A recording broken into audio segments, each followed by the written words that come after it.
Praise the Lord. கர்த்தர் மீட்பருமாகிய இயேசு கிறிஸ்துவின் வெளியேறப்பட்ட நாமத்தில் உங்கள் யாவருக்கும் தேவ செய்தி கொடுப்பவர் ரெவரண்ட் டாக்டர் கே.என். ஸ்டீபன், மறைப்பொருள் ஆசிரியர். இயேசு கிறிஸ்து ரகசிய வருகை இந்த காலத்தில் உண்டா இல்லையா?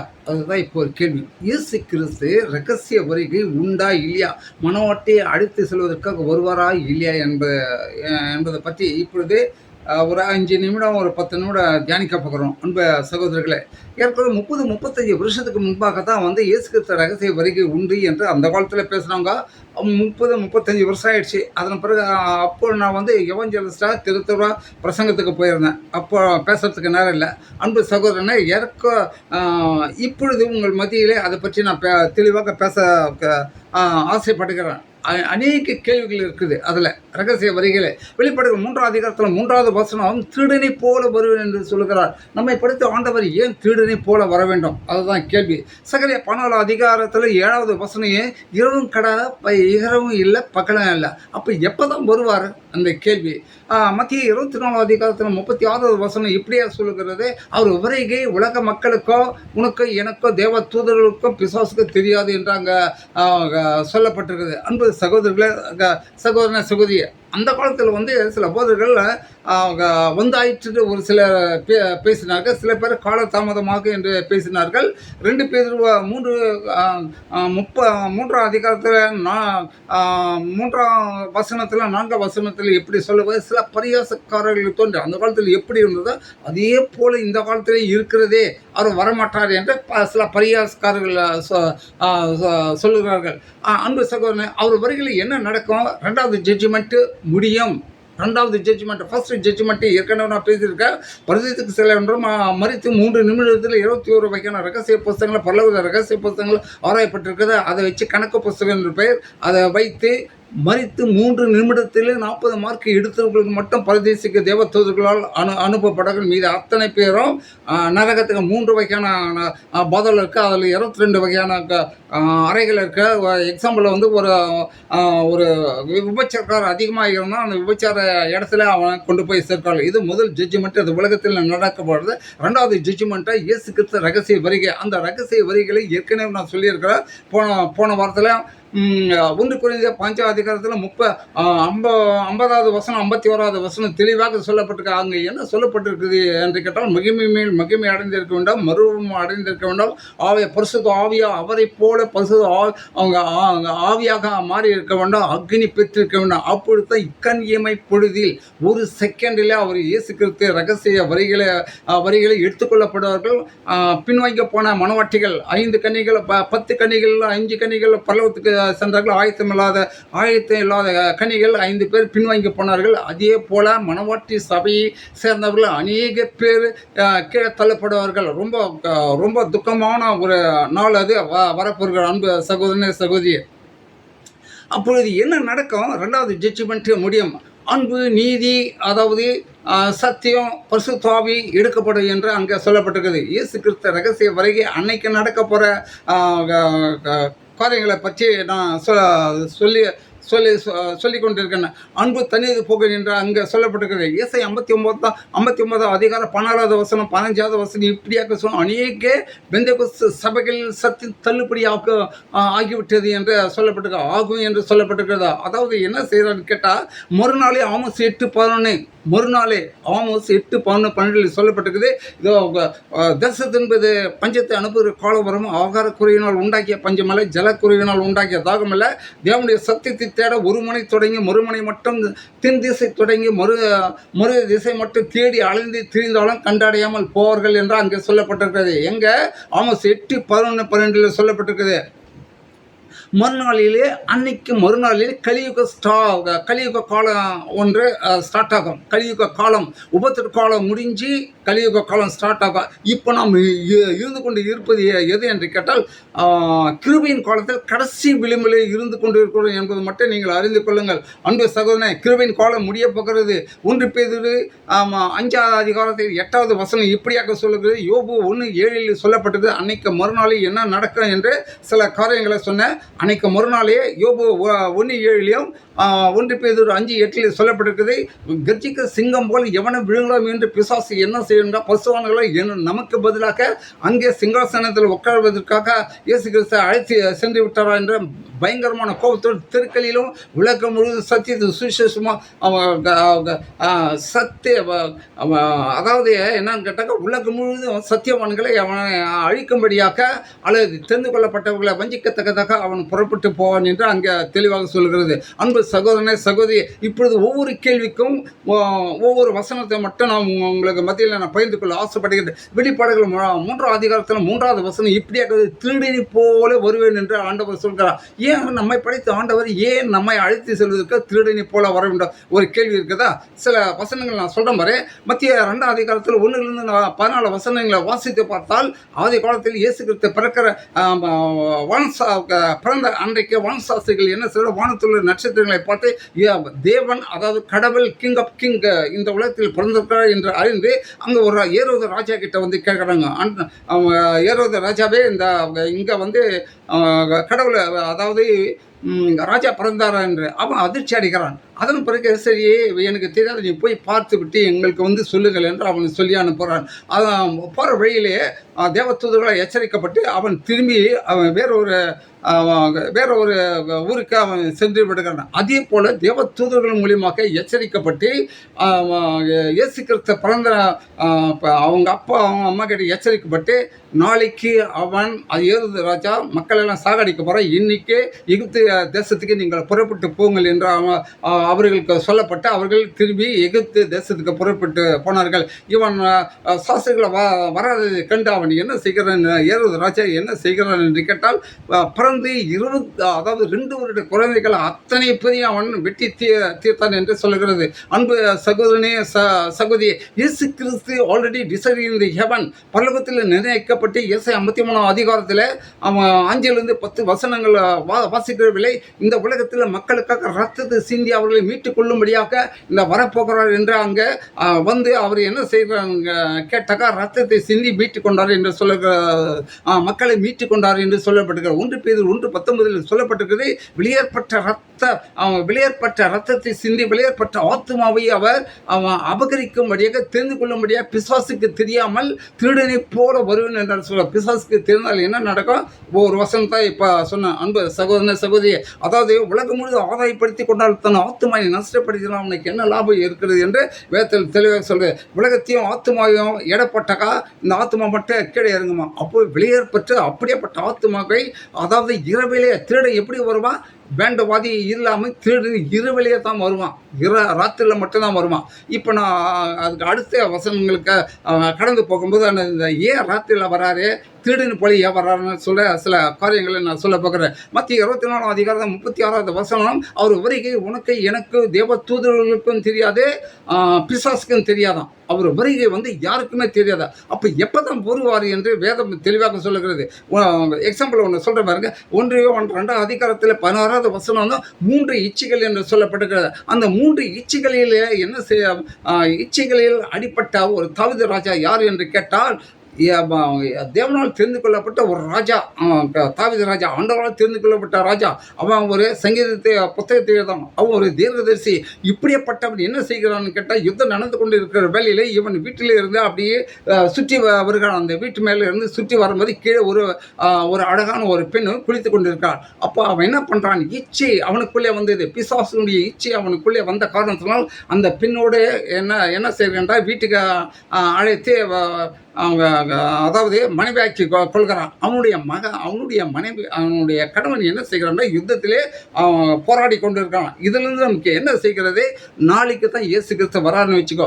1000 பேர் தான் தேவதூதர்கள் தள்ளப்பட்ட 1000 எக்ஸாம்பிள் 1000 பேர் தான் இருக்கிறாங்க என்று வைத்துக்கொள்ள. அதில் 999% ஓகே ஆயிடுச்சு. இன்னும் ஒரு சிலர் மட்டும்தான் இருக்கணும். அது நானாக இருக்கலாம், நீயா இருக்கலாம், யாராவது இருக்கலாம். அப்படியேப்பட்டவர்கள் நாளைக்கு வருகிறார் இயேசு கிறிஸ்து வந்து அவர்களை அழைத்து செல்கிறார் என்று கேள்விப்பட்டால் என்ன உன்னை மற்ற யாராவது விடணும். தாவீது ராஜாக்கு எப்படி ஏற்பட்டது அதே போல நடக்க என்பது மட்டும் நீங்கள் அறிந்து கொள்ளுங்கள். அன்பு சகோதரனே, அதாவது ஒரு ஆத்மா கூட வீழ்ந்து போகக்கூடாது. அதுக்காகத்தான் அவர் திருடனைப் போல வருவார். அவர் உனக்கு எனக்கும் தேவதூதர்களும் பிசாசுக்கும் தெரியாமல் வருவார் என்று அங்கே சொல்லப்பட்டிருக்குது.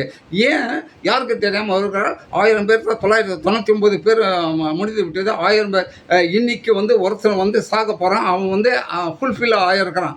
அப்போ 1000 பேர் அங்கே கொண்டு போகணும். ஆனால் வருவது மற்றவர்களுக்கு பிசாசுக்கு தெரிந்தால் என்ன நடக்கும் என்பதை மட்டும் ஒரு வார்த்தை உங்கள் மத்தியில் நான் சொல்லிவிட்டேன். அன்பு சகோதரனே, 3வது ஒரு காரியத்தை சகரியா 14ஆம் அதிகாரத்தில் 7வது வசனம் இப்படியா சொல்லுகிறது. இரவும் கிடையாது, பகலும் கிடையாது. இரவும் கிடையாது, பகலும் கிடையாது. அப்போ எப்போ தான் வரார் இயேசு கிறிஸ்து? ஆனால் வருகிறார். இரவும் கிடையாது, பகலும் கிடையாது. ஒரு எக்ஸாம்பிள் ஒன்று சொல்கிறேன் பாரு. ஒரு முறை நான் மினிஸ்டர் ஆஃப் டிஃபென்ஸில் ஒர்க் பண்ணும்போது ராஜஸ்தானுக்கு டியூட்டிக்காக அங்கே போயிருந்தேன். அங்கே மணல் மேடு இருக்குது. மலை மாதிரி இருக்கும், மணலே மேடு இருக்கும், மலை இருக்கும். அது மேலே உட்காந்துருக்கேன். மணி 6:30 மணி 6:25 அங்கே இருக்குது. 25க்கு பார்த்தாக்கா அந்த சூரியன் ஒரு 3 மீட்டர், அதாவது 10 அடி, அவ்வளோ பெரிய சூரியன் அங்கே தெரிஞ்சுது. எப்போ? மாலை வேளையில் 6:25க்கு நான் பார்க்குறேன். வெளிச்சம் இருக்குது. அது கொஞ்சம் கொஞ்சமாக மறையுது. மறையும் போது இருட்டு அதிகமாகுது, வெளிச்சம் குறைகிறது. இது நல்லா ஞாபகத்தில் வைத்துக்கொள்ளுங்க. 28வது 6:28க்கு என்ன நடக்குதுன்னு கேட்டால் கொஞ்சம் பாதி போயிடுச்சு. வெளிச்சம் கொஞ்சோன்னு தான் இருக்குது, இருட்டு அதிகமாகிறது. 6:30க்கு செகண்ட் நிமிடத்தில் டார்க் ஆகிடுச்சு, இருட்டாயிடுச்சு. இதுலேருந்து உங்களுக்கு என்ன தெரிகிறது? இரவு பாருங்கள், ஒரு எக்ஸாம்பிள் சொல்கிறேன் பாரு. மாலை 6:15க்கு ராத்திரின்னு யாரும் சொல்ல மாட்டாங்க, பகல்னு சொல்ல மாட்டாங்க. 6:15 பகல் யாரும் சொல்கிறது கிடையாது, ராத்திரின்னு சொல்கிறது கிடையாது. இப்படியாப்பட்ட கோலத்தில் அப்போ 6லேருந்து 6:30க்குள்ளே வருவாரான்னு என்ற ஒரு கேள்வி வரும். அன்பு சகோதரனே, சகோதரியே, இப்பொழுது நன்றாக தெரிந்து கொள்ளுங்கள். இருட்டு வந்துவிட்டது. செகண்டில் இருட்டு வந்துவிட்டது. கொஞ்சம் கொஞ்சமாக இருள் அதிகமாகிறது. பகல் என்ன ஆகுதுன்னு கேட்டாக்கா குறைந்து கொண்டே இருக்கிறது. இது எதை குறிக்கிறது? கலியுக காலத்தை குறிக்கும். கலியுக காலம் அதாவது பிசாசை குறிக்க. இரவு என்பது பிசாசு குறிக்கும். 40 வகையான பேர்கள். ஒன்று பிசாசு, இருள் என்ற பெயர். ராக் காலத்தை குறிக்கும். பகல் காலம் முடிய போது ராக் காலம் வந்துவிட்டது. ராக் காலம் எதை குறிக்க? இந்து மதத்தில் சொல்லுவது கலியுக காலம் என்று சொல்லப்பட்டிருக்குது. அதாவது ஆயத்தம் இல்லாத காலம். அவர் ஒருவர் 5 வகையான கன்னிகள் மத்திய 25 அதிகாரத்தில் 5 வகையான 10 வகையான கன்னி கரை திரை அற்ற கன்னிகள் இருக்காங்க. 10 பேர் கரை திரை அற்றவர்கள். கரை என்றால் என்ன?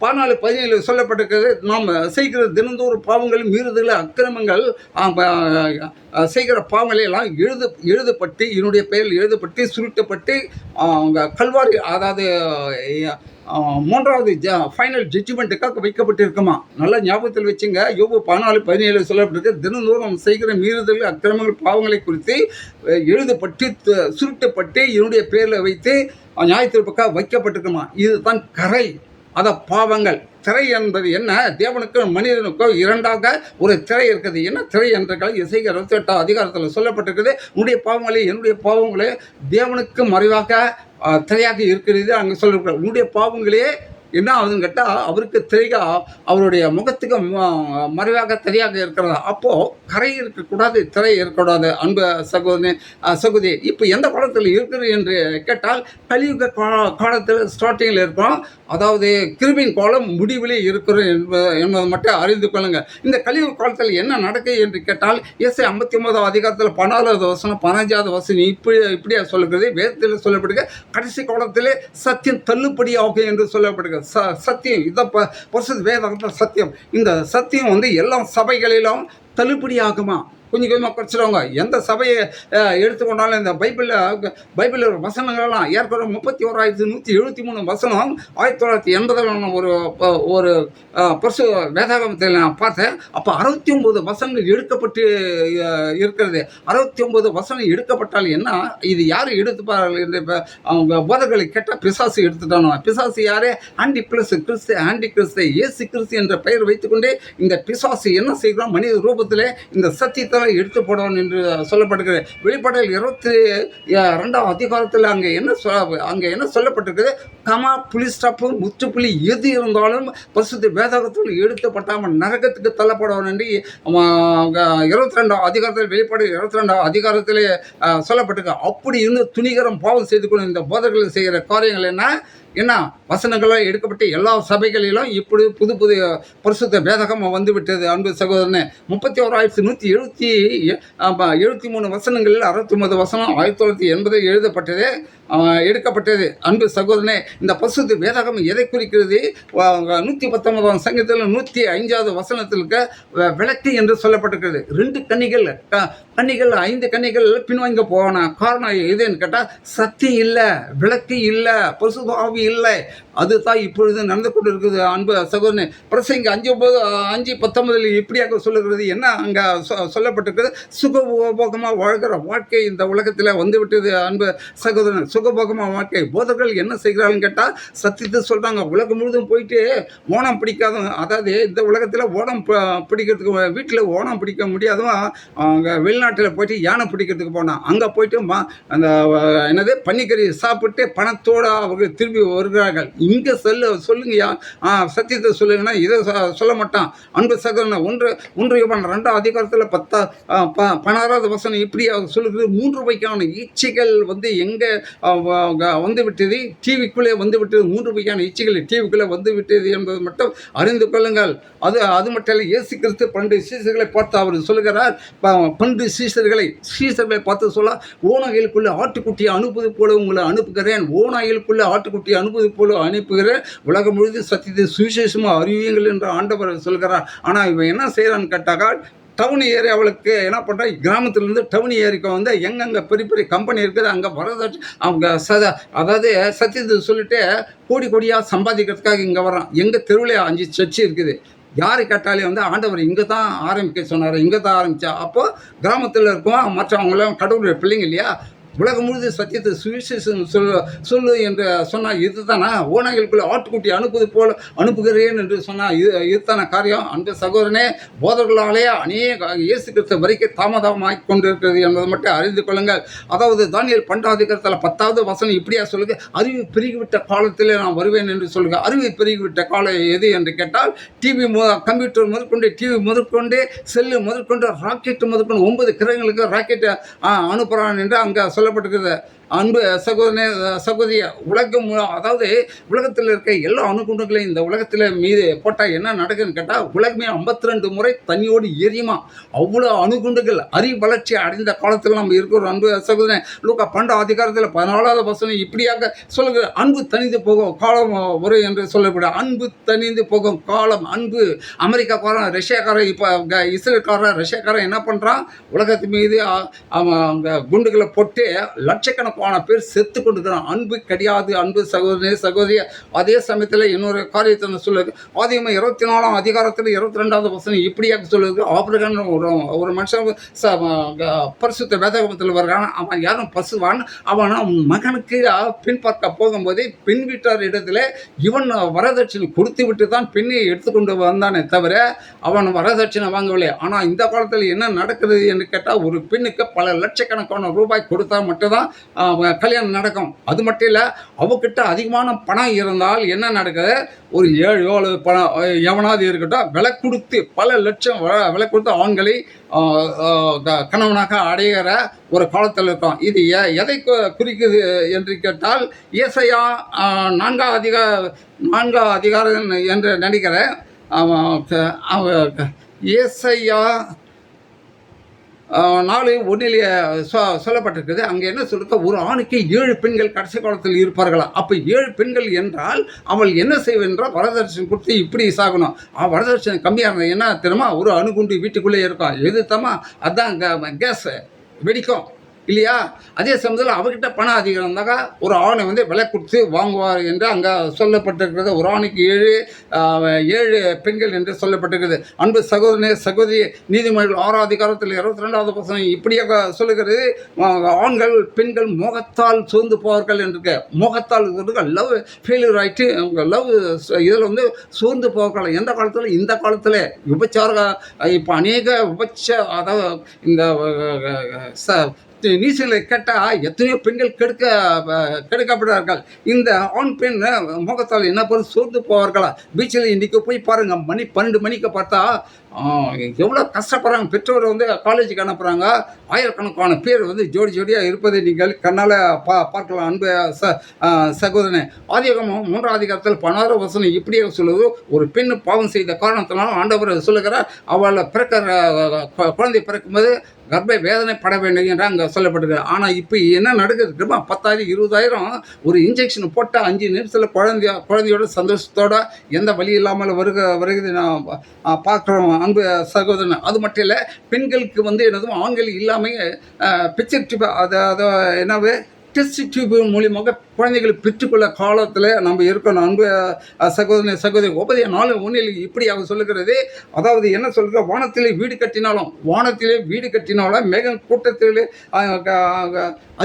அறிவு பெருகிவிட்ட காலத்தினால வானத்தில் நீ கூடு கட்டினாலும், அதாவது சந்திர சூரியன் அந்த இதிலெல்லாம் போட்டு நீ கூடு கட்டினாலும் வீடு கட்டினாலும் அங்கிருந்து உன்னை கீழே தள்ளுவேன் என்று ஆண்டவர் சொல்கிறார். இருந்தாலும் இந்த அறிவு வளர்ச்சி அடைந்த இந்த காலத்தில் அவர்கள் என்ன செய்கிறார், 9 கிரகங்களுக்கும் அங்கே போயிட்டு என்ன பண்ணுறாங்க, ஸ்டாண்ட் பண்ணுறது வாழறதுக்கு ட்ரை பண்ணி கொண்டு இருக்கிறார்கள் என்று சொல்லப்பட்டிருக்கிறது. அன்பு சகோதரியே, இவ்வளவு பெரிய ரட்சிப்பின் வசனங்களை குறித்து நாம் கவலையற்று இருப்போம்னால் ஒரு கோபாக்கியன் எப்படி தப்பித்துக்கொள்ளும் என்பது மட்டும் அறிந்து கொள்ளுங்கள். இயேசு கிறிஸ்து ரகசிய உண்மையாக வரப்போகிறார். திருடனை போல வருவார். இரவு அல்ல பகல் அல்ல.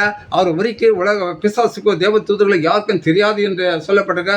அவர் நினையாத நாளிலே வருவார். அவர் நினைக்காத நாளிலே, நாம் நினைக்காத நாளிலே வருவார் என்று சொல்லப்பட்டிருக்க.